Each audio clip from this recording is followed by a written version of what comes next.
Hello, class. This is our third lecture on Christology. The glorification of Jesus is what we will look at today. It's a shorter lecture. Let's look at the background. John's use of the word doxa, the Greek word doxa is translated into English, is glory. We see in John chapter 1 verse 14, we have seen his glory, the glory of the one and only who came from the Father, full of grace and truth. Jesus is the incarnate Word, we see from verse 14. Jesus is the full and complete revelation of God's presence and nature. This is revealed through his lifestyle and the miraculous signs that he performed while he walked the earth. John chapter 1 verse 18 tells us that no one has seen God at any time. The only begotten God who is in the bosom of the Father, he has explained him. So Jesus has possessed the glory from eternity past. John 17:5, Jesus prays, "Now, Father, glorify me together with yourself with the glory which I had with you before the world was." So we see the glorification of Jesus. Let's get his death on the cross. Jesus stated, "The hour has come that the Son of Man should be glorified," John 12, verse 23. We see the next two verses after this one, in 24 and 25, indicate that this was a reference to his death on the cross. His death would result in many people believing in him. Jesus' sacrificial death was part of his mission from the beginning to glorify the Father's name. Jesus referred to his death as being lifted up from the earth. Verse 32 in chapter 12. John interpreted this as the kind of death, that is crucifixion, Jesus was about to die. Verse 33. Let's read John 12:32. If I am lifted up from the earth, will draw all men to myself, says Jesus. But he was saying this to indicate the kind of death by which he was to die. That is, he was to be lifted up on the cross and crucified. Judas's departure to betray Jesus was the immediate cause of Jesus' arrest, his trials, and his crucifixion.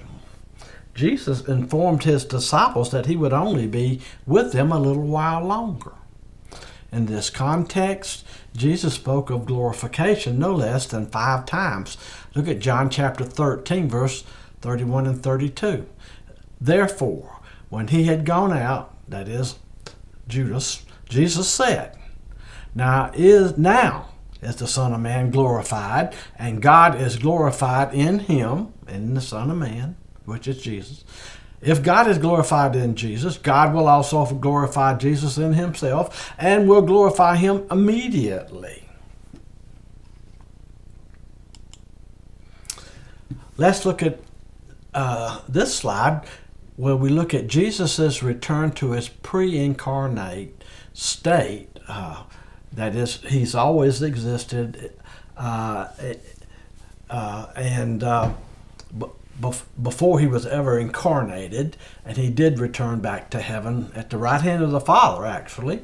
But let's read here the first bullet. The pre-incarnate Word came down into the world, but was rejected by it, John chapter 1, 9 through 13. And then he went back to the presence of the Father. We see in John 1, verse 18. Jesus is the one who has come down from heaven. John 3:13, Jesus said, "No one has ascended into heaven but he who descended from heaven, that is, the Son of Man," referring to himself. But Jesus was rejected by his own people who preferred darkness to light. We see what Jesus said in John 3:19. He says, "This is the judgment. that the light has come into the world, and men loved the darkness rather than the light, for their deeds were evil. Jesus stated to his disciples in John 13:33, "Where I am going, you cannot come."